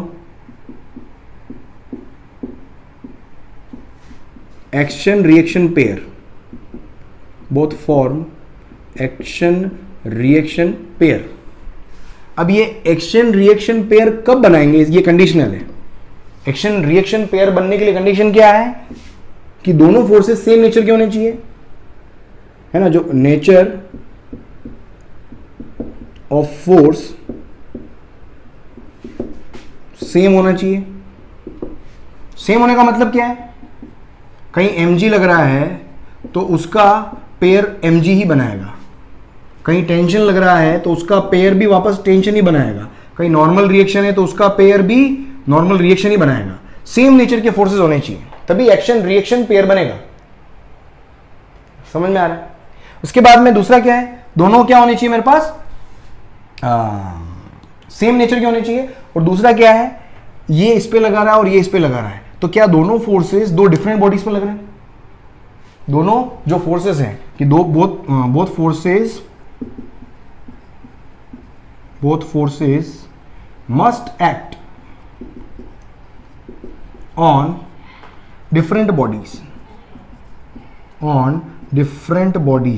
बॉडीज पे लगेंगे तभी अपन क्या बोलेंगे उसको, एक्शन रिएक्शन। दो मस्ट कंडीशन मेरे पास क्या होगी एक्शन रिएक्शन पेयर बनाने के लिए कि एक तो दोनों नेचर ऑफ द फोर्स क्या होना चाहिए, सेम होना चाहिए, और दूसरा क्या है, दोनों फोर्सेस जो होने चाहिए must act on different bodies, दोनों डिफरेंट बॉडीज के ऊपर एक्ट करनी चाहिए। समझ में आ रहा है? लिखो इसको आप, देखो फिर एक अच्छा एग्जांपल बताता हूं आपको और अच्छा और ये क्लियर होगा। देखो अपन ने क्या पढ़ा था, अगर आपको ध्यान हो, इसका एग्जांपल बताता हूं खूबसूरत। देखो एग्जांपल, एक्शन रिएक्शन पेयर कब बनेंगे, जब दोनों डिफरेंट बॉडीज पे फोर्स लगे और नेचर सेम हो। Nature same, bodies different, nature same, body different, nature same, body different, nature same, body different. ठीक है, ये होना चाहिए। अब आपको अगर याद हो, अपन अर्थ की बात करें, देखो इसका एग्जांपल, परफेक्ट एग्जांपल देखो आप यहाँ पर। सपोज ये अर्थ है, अर्थ के ऊपर एक बॉडी है, ठीक है। अर्थ है, इसको क्या करती है, अगर mass of the body m है, अर्थ इसको mg से नीचे पुल करती है, ये अपने पढ़ा, ठीक है, पुल करती है। तो ये बॉडी भी क्या करेगी, इसको, ये जो बॉडी होगी इस mg की वजह से किससे पुश करती है, n से पुश करती है, और उसी का रिएक्शन की फॉर्म में मेरे को रिएक्शन फोर्स मिलता है n, मुझे क्या मिलता है, रिएक्शन फोर्स मिलता है n। समझ में आ रहा है ना, mg से पुल हुआ, इसकी वजह से बॉडी ने n से पुश किया, उसी का रिएक्शन मुझे n की फॉर्म में मिला। अब एक यहां पर मिसकंसेप्शन होता है कि n, ऊपर वाला n और नीचे जो mg लग रहा है, इन दोनों को अपन क्या बोलते हैं, एक्शन रिएक्शन पेयर। n और mg को अपन क्या बोलते हैं, एक्शन रिएक्शन पेयर। लेकिन यहां पर अपने को ध्यान रखना है कि जो ये n है और ये mg है, नॉट एक्शन रिएक्शन पेयर। पहली बात तो नेचर डिफरेंट है, समझ में आ रहा है, नेचर डिफरेंट है ना, एक तो n और एक mg कभी भी नहीं बना सकता। और दूसरा, ये n किसके ऊपर लग रहा है, ये अपन ने क्या सीखा था, अर्थ जो है इस बॉडी के ऊपर लगा रही है, m के ऊपर, और ये mg क्या है, mg भी क्या है, अर्थ इस बॉडी के ऊपर लगा रही है, अर्थ इस बॉडी के ऊपर लगा रही है। दोनों एक ही बॉडी के ऊपर लग रहे हैं, तो दोनों एक ही बॉडी के ऊपर लग रहे हैं, लेकिन मैंने क्या बोला, दो डिफरेंट बॉडी पे लगने चाहिए। और दूसरा क्या बोला, नेचर डिफरेंट होने चाहिए, नेचर सेम होने चाहिए। तो नेचर डिफरेंट है n और mg का, और प्लस एक ही बॉडी के ऊपर लग रहा है, इसलिए कभी भी ये एक्शन रिएक्शन पेयर फॉर्म नहीं करेंगे। तो भाई जहां एक्शन है वहां रिएक्शन भी तो होना चाहिए, तो जहां पर एक्शन है वहां रिएक्शन भी तो होना चाहिए। तो कहां गए एक्शन और रिएक्शन, देखो तो क्या होता क्या है, तो एक्चुअल में क्या होता है, सपोज ये अर्थ है, ठीक है, इस बॉडी को थोड़ा सा ऊपर उठा लेता हूं समझाने के लिए। अर्थ अगर इसको mg से नीचे पुल कर रही है, अर्थ अगर इसको mg से पुल कर रही है, तो ये बॉडी भी क्या करेगी, ये बॉडी भी ऊपर की तरफ इसको mg से ही पुल करेगी, उतना ही फोर्स से पुल करेगी। भाई सर उतने ही फोर्स से पुल कर रही है तो बॉडी तो नीचे आ जाती है, अर्थ ऊपर क्यों नहीं जाती, अर्थ ऊपर क्यों नहीं जाती है? तो अर्थ ऊपर नहीं जाने का रीजन क्या है, भाई फोर्सेस तो सेम है, लेकिन इसका मास, भाई अर्थ का मास तो मेरे पास m होगा ना। अगर मैं अर्थ का एक्सेलरेशन बोलूं तो अर्थ का एक्सेलरेशन क्या लिखोगे आप, फोर्स mg, अर्थ का एक्सेलरेशन कैसे लिखोगे आप, force divided by mass of earth, क्या लिखोगे, mg divided by capital M। इस बॉडी का एक्सेलरेशन लिखोगे क्या आएगा, जो बॉडी है उसका एक्सेलरेशन लिखोगे क्या आएगा, force upon mass of the body. Force कितना लग रहा है, mg अपॉन g से g, mg अपॉन m, तो m से m कैंसिल हो गया, तो g एक्सेलरेशन आ गया जो अपन ने सीखा है। तो बॉडी g एक्सेलरेशन नीचे आ रही है, लेकिन यहां पर देखो, यहां पर क्या हो रहा है, m की value is much greater than small m, तो एक्सेलरेशन जो हो जाएगा वो वेरी स्मॉल हो जाएगा। तो उसको नियरली इक्वल अपन क्या ले लेते हैं, 0। तो अर्थ ऑलमोस्ट क्या होता है, उसका एक्सेलरेशन नेग्लिजिबल होता है बॉडी के कंपेरेटिवली, क्योंकि इसके कंपेरेटिवली तो मास बहुत बड़ा है ना, 0.00, मतलब अर्थ का मास होता है कितना, 10⁻26 किलोग्राम में, और आप 100 ग्राम की बॉडी रख रहे हो, तो समझ में आ रहा है ना, एक्सेलरेशन की वैल्यू क्या है, बिल्कुल नेग्लिजिबल हो जाती है। ठीक है, तो mg का पेयर mg बनाएगा। अब ये वाला mg क्या है, अर्थ जो m के ऊपर लगा रही है, ये ऊपर जो mg लग रहा है वो क्या है, बॉडी अर्थ को mg से ऊपर खींच रही है, लेकिन उसकी वजह से जो एक्सेलरेशन आ रहा है वो नेग्लिजिबल है, इसलिए अपने को फील नहीं होता है कि भाई अर्थ ऊपर आ रही है। समझ आ रहा है। अब और क्या है भाई, n उसका पेयर का n। अब यहां पर क्या हुआ भाई, इस बॉडी ने अर्थ को पुश किया था n से, अर्थ को पुश किया था n से भाई, इस बॉडी ने मतलब अर्थ को पुश किया था n से, तो अर्थ ने भी बॉडी को वापस रिएक्ट किया था कितने से, n से। ये तो था एक्शन, बॉडी के ऊपर एक्शन लगा, उसका रिएक्शन वापस बॉडी के ऊपर गया, तो ये दो n क्या हो गए, सेम नेचर के हो गए, और दोनों n जो है वो डिफरेंट बॉडीज पर लग रहे हैं। ये वाला n अर्थ के ऊपर लग रहा है, ये वाला n बॉडी के ऊपर लग रहा है। ये वाला mg अर्थ बॉडी के ऊपर लगा रही है, नीचे वाला mg अर्थ बॉडी के ऊपर लगा रही है, और ये वाला mg क्या है, बॉडी जो है वो अर्थ के ऊपर लगा रही है। तो दोनों क्या हो गए, ये दोनों mg क्या हो गए, तो ये mg जो होंगे वो क्या होंगे, एक्शन रिएक्शन पेयर बनाएंगे, और यहां पर जो n और n होगा वो दोनों भी क्या बनाएंगे, एक्शन रिएक्शन पेयर बनाएंगे। तो ये कॉन्सेप्ट आपको बिल्कुल अच्छे से आना चाहिए, जिसमें कई बार आपको कंफ्यूजन रहता है, तो ये चीज आपको बहुत अच्छे से क्लियर होनी चाहिए। समझ में आ रहा है। तो ये मेरे पास क्या हो गया, एक्शन रिएक्शन। इसके बाद अगर आप आगे बढ़ोगे, ठीक है, ये मेरे पास क्या हो गया, न्यूटन्स थर्ड लॉ। समझ में आ रहा है। जल्दी से लिखो इसको आप, उसके बाद आगे बढ़ते हैं, जल्दी से लिखो इसको, फिर आगे बढ़ते हैं अपन।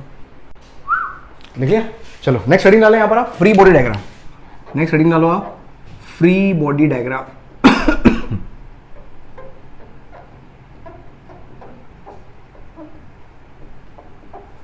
जिसको आप FBD बोलते हैं, फ्री बॉडी डायग्राम। बहुत इंपॉर्टेंट है फ्री बॉडी डायग्राम। इस बार सीबीएसई के सिलेबस से फ्री बॉडी डायग्राम हटा दिया है, जबकि आपका मैकेनिक्स जो है, जो डायनामिक्स अपन पढ़ रहे हैं, Newton's laws of motion, work power energy, आगे रोटेशनल, ये फ्री बॉडी डायग्राम के बगैर आप पढ़ ही नहीं सकते हो।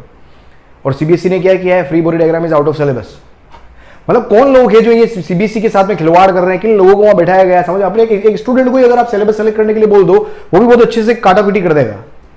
उनको हटाना था तो बाद वाले चैप्टर आप मैकेनिकल प्रॉपर्टीज हटा देते ऑफ सॉलिड, कहीं लेना देना ही नहीं है, मतलब इतना कुछ लेना देना ही नहीं है। गायब करना है आप, सेमीकंडक्टर और कम्युनिकेशन गायब कर देते, कहीं बीच में डिस्टर्बेंस नहीं होता। एफबीडी गायब कर दिया पागलों ने, पता नहीं क्या करते हैं। एफबीडी होता क्या है समझो आप, कोई भी सिस्टम हो गया मेरे पास, सिस्टम ऑफ बॉडीज। सिस्टम का मतलब क्या हो गया, जब बहुत सारी बॉडीज आपस में कनेक्टेड हो, एक साथ रखी हुई हो, तो वो एक सिस्टम को बनाती है। तो किसी भी सिस्टम के अंदर किसी भी एक बॉडी का एक फ्री बॉडी डायग्राम बनाया जाता है। आगे क्वेश्चंस, आगे प्रॉब्लम को सॉल्व करने के लिए किस तरीके से ये हेल्पफुल होगा वो आगे देखेंगे अपन, जैसे जैसे अपन आगे बढ़ेंगे। फिलहाल अपन क्या सीख रहे हैं, फ्री बॉडी डायग्राम को बनाने का तरीका, जो कि हेल्पफुल होगा न्यूमेरिकल के अंदर। तो किसी भी सिस्टम के अंदर किसी भी बॉडी का जो फ्री बॉडी डायग्राम होता है, वो क्या होता है कि उस बॉडी को लिया अपन ने, उस बॉडी को आप क्या करो, एक पॉइंट मास की तरह रिप्रेजेंट करो, सिंपल एक पॉइंट की तरह। एक बॉडी है, इतना बड़ा ब्लॉक है, इसका इक्विवेलेंट एक पॉइंट बना दो। फिर देखो इस बॉडी के ऊपर कितने तरह के फोर्सेस लग रहे हैं। फिर आपको क्या देखना है, इस बॉडी के ऊपर लगने वाले फोर्सेस, इस बॉडी के ऊपर ही बॉडी लगा रही है वो नहीं, बॉडी के ऊपर लगने वाले जितने भी फोर्सेस हैं उनको आप एरो से मार्क कर दो उस पॉइंट पर, उसको आप एरो से मार्क कर दो उस पॉइंट पर। तो अब ये जो डायग्राम बनेगा, जिसके अंदर एक पॉइंट इसके अंदर एक पॉइंट है और जिसके अंदर बहुत सारे एरोज हैं, उसको अपन क्या बोलेंगे, फ्री बॉडी डायग्राम इस बॉडी का। क्या बोलेंगे अपन, फ्री बॉडी डायग्राम इस बॉडी का। समझ में आ रहा है। तो देखो क्या होगा, फ्री बॉडी डायग्राम क्या हो जाएगा, तो FBD of a body in a system is represented by forces acting on the body, and representing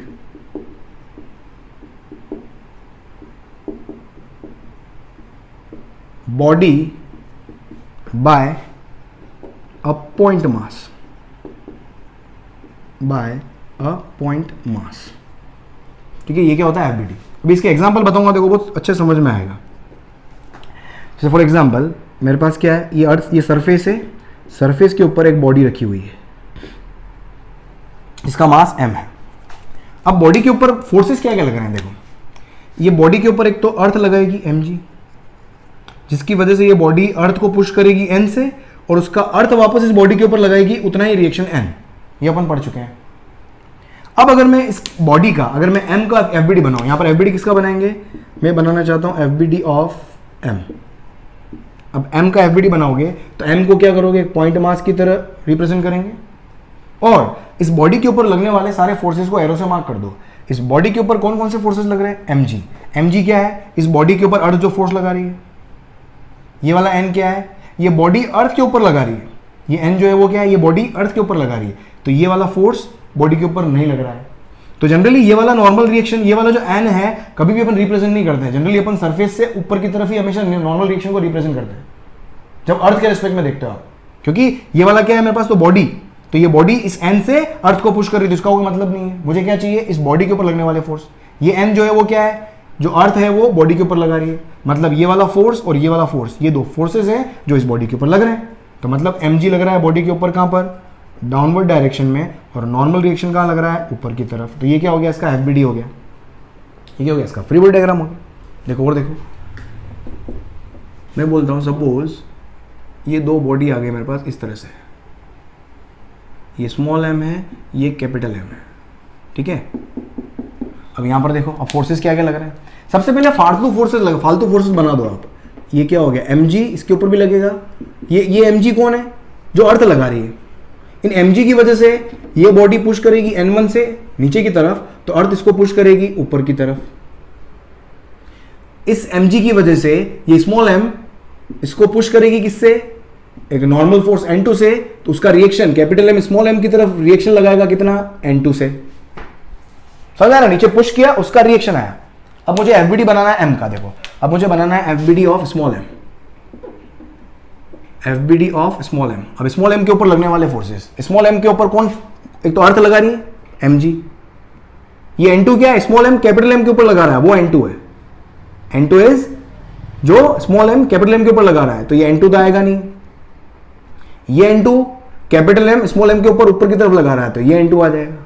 बस देखो दो ही फोर्स लग रहे हैं, तो देखो इसका फ्री बॉडी डायग्राम क्या बन जाएगा, mg डाउनवर्ड डायरेक्शन में, और जो n2 आएगा वो अपवर्ड डायरेक्शन में। FBD आ गया। मुझे कैपिटल M का FBD बनाना है। कैपिटल M के ऊपर फोर्स देखो, एक तो अर्थ लगा रही, अर्थ हमेशा लगा रही नीचे। ये वाला फोर्स क्या है, कैपिटल M अर्थ को पुश कर रहा है, तो ये आएगा नहीं। ये n1 क्या है, अर्थ कैपिटल M के ऊपर लगा रही है, तो ये आएगा। ये n2 क्या है, ये वाला n2 small m capital M के ऊपर लगा रहा है, मतलब ये भी आएगा, है ना। मुझे कैपिटल M के ऊपर लगने वाले फोर्सेस चाहिए, तो इसके ऊपर भी आएगा। तो यहां पर देख लो फोर्सेस क्या क्या है, mg नीचे लग रहा है, ये mg नीचे लग गया, और देखो क्या है, n2 भी इसके ऊपर नीचे लग रहा है, तो ऐसे बनाओ उसको आप, ये n2 भी इसके ऊपर नीचे लग रहा है। फिर अपवर्ड डायरेक्शन में कौन सा फोर्स है, देखो इसके ऊपर m के ऊपर n1, तो ये n1 आ गया मेरे पास, ये आ गया मेरे पास FBD ऑफ कैपिटल M। समझ आ रहा है, जल्दी बनाओ। देखो और एग्जांपल लेता हूँ, बढ़िया बढ़िया, जल्दी बना दो उसको। देख अभी बहुत सारे एग्जांपल करवाऊंगा आपको, FBD एकदम क्लियर हो जाएगा। FBD बनाना एकदम प्रैक्टिस करना, कुछ भी आप लेकर रैंडमली, कोई आपके पास बुक हो, उसके अंदर सॉल्व एग्जांपल हो, उसमें FBD समझा रखे हो, तो उसके बस सिंपल क्वेश्चन देखा, FBD बनाने की प्रैक्टिस करो बैठ के, है ना। FBD बहुत अच्छे से आना चाहिए। FBD से आपकी सारी समस्याओं का समाधान हो जाएगा भाई। यार एक तो बोर्ड क्या करूँ मैं यार, तुम भी देखते किस गरीब के यहाँ पढ़ने आते हो रोज। अब मैं क्या करूँ, इस बोर्ड ने मेरा जीना आराम कर रखा है। हाँ हाँ, देख और देख, और FBD का एग्जांपल देख क्या हो सकता है। सपोज ये ब्लॉक है, ठीक है, ये अर्थ सरफेस के ऊपर ये ब्लॉक रखा हुआ है, कैपिटल M मास है, ये स्मॉल m हो गया, ठीक है। यहाँ पर दोनों के FBD बनाते हैं अपन, तो हमेशा फालतू फोर्स लगा लो आप, mg, ये थीटा एंगल है सपोज, इसका भी mg लगा लो। दोनों पुश करेंगे अपनी कॉन्टेक्ट सरफेस को, सपोज ये n1 से कर रहा है, तो अर्थ वापस रिएक्ट करेगी इसके ऊपर n1 से, ये उस कॉन्टेक्ट सरफेस के परपेंडिकुलर। ये सपोज n2 से इस mg का एक कंपोनेंट आएगा, इस mg का एक कंपोनेंट आएगा which will be responsible for this n2, है ना। mg का इस डायरेक्शन में कंपोनेंट जो होगा उस कंपोनेंट से पुश मिलेगा कैपिटल M पे, तो उसकी वजह से नॉर्मल फोर्स है n2, तो कैपिटल M ने वापस इसको पुश किया कितने से, n2 से। बस अब यहां पर क्या है, सबसे पहले m का बनाते हैं अपन, m का FBD बनाते हैं। देखो m के ऊपर क्या क्या लग रहा है, mg समझना है ना, mg तो हमेशा लगेगा, mg जो अर्थ लगा रही है ए, ठीक है। स्मॉल m के ऊपर और क्या क्या फोर्सेस दिख रहे हैं, 3 दिख रहे हैं, 2 तो n2 और एक mg, समझो यहां पर। अब ये वाला n2 जो है वो क्या है, स्मॉल m कैपिटल M के ऊपर लगा रहा है। ऊपर वाला n2 जो है वो क्या है, कैपिटल M स्मॉल m के ऊपर लगा रहा है, मतलब ये आ गया आपका n2, ये आपका n2, समझ में आ रहा है। ये आपका क्या आ गया, m2। हो भगवान, यहाँ पर आपको कंपोनेंट में रिजोल्व करना आना चाहिए, कई बार जरूरत पड़ेगी आपको mg। अगर मैं mg के 2 कंपोनेंट बनाऊँ, समझना ये वाला एंगल आपका हमेशा थीटा होगा, ये इंक्लाइन प्लेन का जो एंगल है ये अगर थीटा है तो ये भी आपका थीटा आएगा हमेशा, ये याद रखो आप, है ना। ये थीटा फिर ये 90 माइनस थीटा और ये वापस थीटा हो गया, समझ में आ रहा है। सीधा याद रखें आप, वर्टिकल से एंगल थीटा आएगा, ये थीटा। तो चाहो तो कंपोनेंट में रिजोल्व कर सकते हो आप, mg के 2 कंपोनेंट बनाओ तो एक कंपोनेंट तो मेरा यहाँ पर आएगा mg, कई बार काम करना पड़ेगा, mg cos थीटा जहाँ से एंगल बनता है, और दूसरा कंपोनेंट क्या आएगा मेरे पास, mg sin थीटा। ये कंपोनेंट बनाने आने चाहिए आपको, समझ में आ गया। ये हो गया m का। कैपिटल M का देखो, कैपिटल M का क्या है, कैपिटल M के ऊपर क्या क्या लग रहा है, सबसे पहले कैपिटल mg, n1 तो आएगा नहीं क्योंकि ये फोर्स लगा रहा है खुद, n1 अर्थ इसके ऊपर लगा रही है, ये आ जाएगा। उसके बाद में n2 small m capital M के ऊपर लगा रहा है, ये n2, और ये कितने एंगल पर लगा रहा है, थीटा एंगल पर। ये मेरे पास क्या हो गया है, FBD हो गया मेरे पास, ये दिस इज व्हाट FBD, ठीक है। ये हो गया मेरे पास। देख और एग्जांपल देख, और क्या हो सकता है, सपोज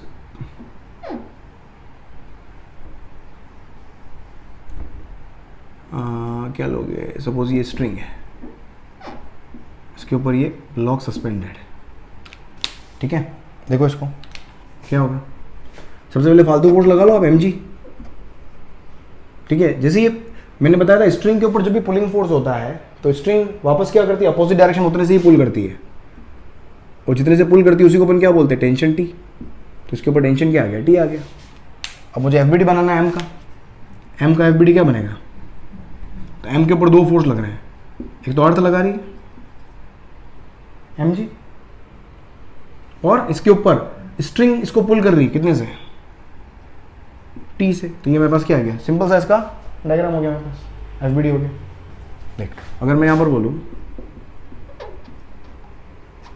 ये बोल दिया मैंने m1, ये बोल दिया मैंने m2, इसका FBD बनाओ, इसमें दोनों के FBD बनाओ। फोर्सेस देखें, देखो हमेशा फालतू फोर्स लगा लो आप जल्दी से, m2g, और इसके ऊपर लगेगा क्या, m1g।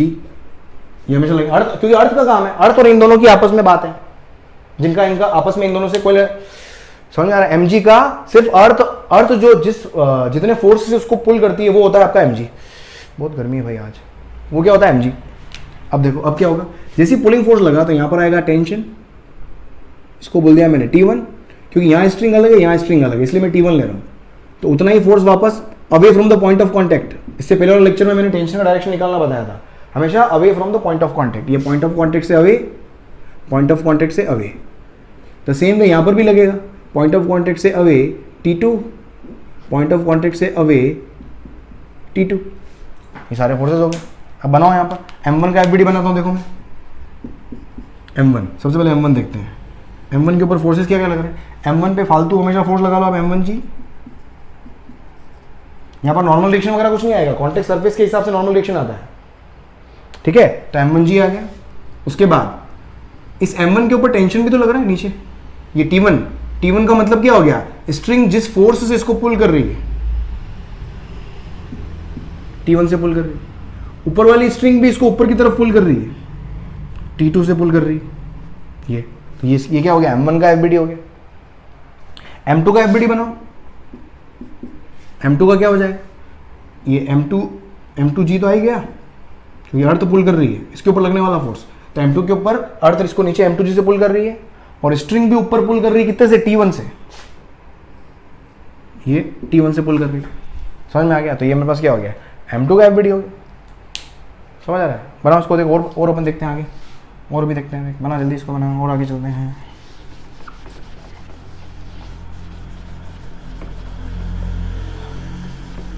FBD बहुत सिंपल चीज़ है, आपको सारे बस उस बॉडी के ऊपर लगने वाले फोर्सेस को एरो से रिप्रेजेंट करना है, बस सिंपल। उस बॉडी पर लगने वाले फोर्सेस को एरो से रिप्रेजेंट करना है, उस बॉडी पे लगने वाले फोर्सेस को एरो से रिप्रेजेंट करना है, बस ये ध्यान रखना है आपको।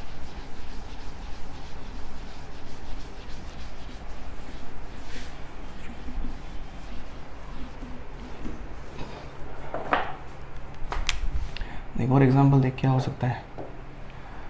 सपोज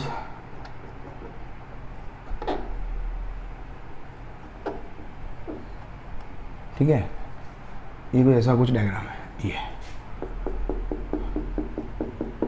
और यहाँ पर मैं क्या लगा रहा हूँ, फोर्स F, ये M1 है, ये M2 है। बस देखो यहाँ पर, अब इसमें M1 फोर्सेस देखो, यहाँ पर तो F लग रहा है, ये तो F ही लग रहा है इस स्ट्रिंग के अंदर, इसमें कोई दिक्कत ही नहीं है। सबसे पहले M2G, ठीक है, और ये बॉडी इसको पुश कर, देखो नीचे वाला फोर्स आएगा नहीं, थोड़ा फील आया होगा अब आपको, क्योंकि ये अर्थ को पुश कर रही है, मुझे इस बॉडी पे निकालना है, तो ये इस बॉडी का नॉर्मल रिएक्शन N2 बोल दिया मैंने। फिर ये जब इस पुलिंग फोर्स आएगा तो स्ट्रिंग के ऊपर भी आएगा, away from the point of contact, T2 उतना ही away from the point of contact. एक स्ट्रिंग के अंदर टेंशन हमेशा सेम रहता है, उसी का इफेक्ट यहां पर भी आएगा, away from the point of contact T1, away from the point of contact T1, और नीचे यहां पर देखोगे क्या आ गया मेरे पास, M1G, और इसका वापस रिएक्शन N1 है ना। नीचे भी N1 होगा, लेकिन अपन उसमें इंटरेस्टेड नहीं है, क्योंकि वो बॉडी अर्थ के ऊपर लगा रही है, ठीक है। अब देखो M1 का निकाल देते हैं अपन FBD। तो M1 पे फोर्सेस देख लो क्या क्या है, M1G आ गया, M1G आ गया, उधर राइट में T2 आ गया, लेफ्ट में T1 आ गया, और ऊपर की तरफ N1 आ गया। समझ में आ गया? ये सारे फोर्सेस क्या है, N1 जिससे अर्थ इसके ऊपर फोर्स लगा रही है, M1G जिससे अर्थ इसके ऊपर फोर्स लगा रही है, T1 जिससे स्ट्रिंग इसको पुल कर रही है, T2 जिससे स्ट्रिंग इसको पुल कर रही है। M2 देखो, M2 का क्या होगा, M2G, फिर इधर स्ट्रिंग पुल कर रही है T2 से, इधर स्ट्रिंग से F के थ्रू पुल कर रहे हो आप, और इधर मेरे पास क्या आ गया, ये N2। अब देखो यहां पर अगर आप इस बॉडी के, F जो है वो सिर्फ इस बॉडी के ऊपर लग रहा है, F का इंपैक्ट टेंशन की फॉर्म में इस बॉडी के ऊपर आ रहा है, तो F जो होगा वो डायरेक्ट कभी भी M1 के ऊपर नहीं लग रहा है, F is only acting on M2। तो एक FBD बनाने से ये अपना सिनेरियो क्लियर होता है, तो इसलिए FBD बना के काम करना चाहिए। समझ आ रहा है? एक और देख, पुली वाला बनाता हूं, देखो मैं, या पुली से पहले एक और देख लो। यहां पर सपोज देयर आर 2 वॉल्स, ठीक है, ये M मास है, ठीक है, होल के बीच में M मास रखा हुआ है, मुझे बनाना है FBD इस कैपिटल M का। फोर्सेस देख लो क्या, mg, ये mg का एक कंपोनेंट इसको पुश करेगा कितने से, सपोज N1 से, तो ये वॉल इसको वापस पुश करेगी किससे, N1 से। इस तरीके से mg का एक कंपोनेंट इधर पुश करेगा वॉल को सपोज N2 से, तो ये वॉल भी वापस इसको पुश करेगी N2 से। बस इसका आप क्या बनाना है, FBD बनाना है, तो क्या करो, फोर्सेस देख लो क्या हो गया, एक तो बॉडी के ऊपर mg लग रहा है, और दोनों वॉल N1 और N2 लगा रही है। ये वाला N1 तो बॉडी इसके ऊपर पुश कर रही है, ये वाला N2 बॉडी इसको पुश कर रही है, तो ये वाले N1 और N2 जो है बॉडी के टूवर्ड्स है, तो इधर तो लग गया मेरे पास क्या N1, और इधर मेरे पास क्या लग गया N2। अरे समझ में आ गया? तो ये मेरे पास क्या आ गया, सिंपल इसका फ्री बॉडी डायग्राम। अगर एंगल दिया हो तो एंगल वहां पर रिप्रेजेंट कर सकते हो, मतलब आपको सभी, अभी मैं सिर्फ, बाकी वो ज्योमेट्री वाली प्रॉब्लम अपन कर लेंगे, बस यहाँ पर आपको फोर्सेस मार्क करने आने चाहिए। देख एक पुली वाला बताता हूँ मैं, पुली के अंदर कैसे कर सकते हो, सपोज ये पुली है, M1 है, और इसका मास M2 है, सिंपल सा क्या करना है, देख फोर्सेस क्या, पुली का मास भी बोल देता हूँ मैं एम है, फॉर एग्जाम्पल पुली का भी मास ले लेते हैं अपन एम, पुली का मास भी ले लेते हैं अपन एम। फोर्सेस देख लो क्या क्या आएंगे, सबसे पहले m1g, फालतू फोर्स लगा लो, m1g, m2g, पुली के ऊपर mg। फिर क्या होगा, पुलिंग फोर्स आया तो tension T away from the point of contact, away from the point of contact. ये स्ट्रिंग पूरी सेम है, ये स्ट्रिंग जारी ऊपर है ना, ये पूरी स्ट्रिंग जारी, तो पूरी स्ट्रिंग के अंदर टेंशन सेम रहेगा, पूरी स्ट्रिंग के अंदर टेंशन सेम रहेगा, ठीक है। यहाँ पर क्या हो गया, tension T away from the point of contact, tension T, समझ में आ रहा है। अब यहाँ पर टेंशन में बोल देता हूँ कितना, ये T1, स्ट्रिंग जैसी चेंज होगी T1, और यहाँ पर इसको थोड़ा सा और अपन सही बना दें तो ये पुली थोड़ी ऊपर बना देता हूँ मैं स्ट्रिंग, तो यहाँ से मेरे पास क्या आ जाएगा देखो, तो T1, तो नीचे डाउनवर्ड डायरेक्शन में भी वापस क्या आ गया स्ट्रिंग में T1 away from the point of contact. अब बनाओ यहाँ पर देख, सबसे पहले M1 का बनाता हूँ मैं, देख M1 का बनाता हूँ। M1 के ऊपर फोर्सेस देखो क्या है, डाउनवर्ड, अर्थ इसको खींच रही है नीचे, कितने से, M1g से, स्ट्रिंग इसको वापस पुल कर रही है कितने से, T से, बिल्कुल अपोजिट डायरेक्शन में जाएगा ना, T से। ये हो गया इसका M1 का FBD। M2 का FBD देखो, M2 का क्या होगा, M2 का भी सेम, M2g से नीचे और T से ऊपर। किसी वजह से सपोज M2 की वैल्यू ज़्यादा है तो ये नीचे A से एक्सेलरेट करेगी, तो ये उतने ही एक्सेलरेशन से ऊपर आएगा, समझ में आ रहा है, जितने से एकदम ही है। तो सेम एक्सेलरेशन से अगर ऊपर, अगर ये फ्रिक्शनलेस है ना, पुली अगर फ्रिक्शनलेस है, समझो आप, कोई फ्रिक्शन नहीं है, कोई फ्रिक्शन नहीं है अगर उस केस में, तो क्या होगा, तो यहाँ पर साथ में एक और अटैच कर दो, एक्सेलरेशन A इसमें नीचे और इसमें एक्सेलरेशन A ऊपर, तो ये मूविंग बॉडी का FBD हो गया, रिप्रेजेंट करने का तरीका हो गया। उसके बाद देखो कैपिटल M, कैपिटल M का FBD देखो क्या होगा, कैपिटल M के ऊपर फोर्सेस क्या क्या लग रहे हैं, एक तो mg लग रहा है, दो टेंशन लग रहे हैं देखो, ये तो T इधर, समझ में आ रहा है, ये टेंशन भी तो पुली पे तो लग रहे हैं, T इधर, पुली फ्रिक्शनलेस है, फ्रिक्शन वाली पुली की बात करेंगे अपन धीरे धीरे, अपन जैसे आगे बढ़ेंगे। ये T ये हो गया, और ऊपर क्या हो गया मेरे पास, T1 हो गया, तो ये मेरे पास क्या आ गया, अरे समझ में आया तो ये मेरे पास क्या, पुली वाला डायग्राम वाला हो गया, ये पुली का इस तरीके से बना दोगे आप बनाओ बनाओ जल्दी बनाओ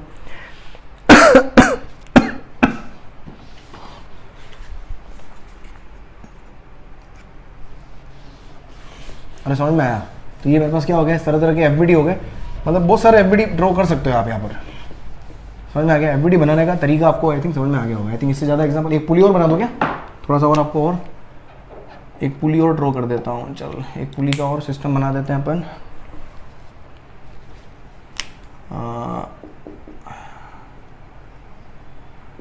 पुली का मास M1, M2,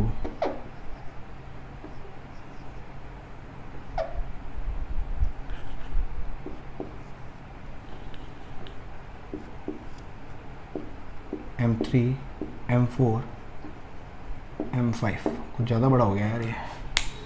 चल भाई बना बना इसमें FBD बनाओ, सारे पांचों मासेस का FBD बनाओ।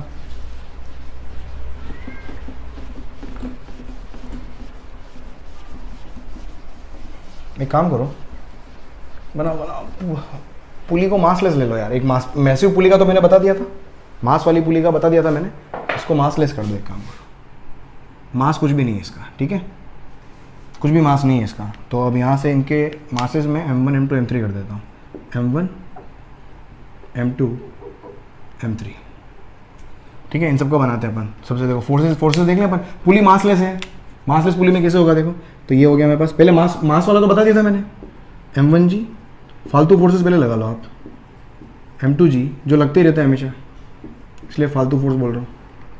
यहाँ पर टेंशन क्या आएगा, away from the point of contact, away from the point of contact, away from the point of contact, away from the point of contact, ठीक है। फिर स्ट्रिंग जैसी चेंज हुई, यहाँ पर away from the point of contact T1, away from the point of contact T1, away from the point of contact T1, away from the point of contact T1। ये string वापस same है इसलिए T1, और ये string same है इसलिए TT आ गया मेरे पास। बस बनाओ अब M1 का। FBD क्या आएगा M1 का? देख M1 के ऊपर फोर्सेस क्या है? सपोज है ना, M1 के ऊपर फोर्सेस क्या है?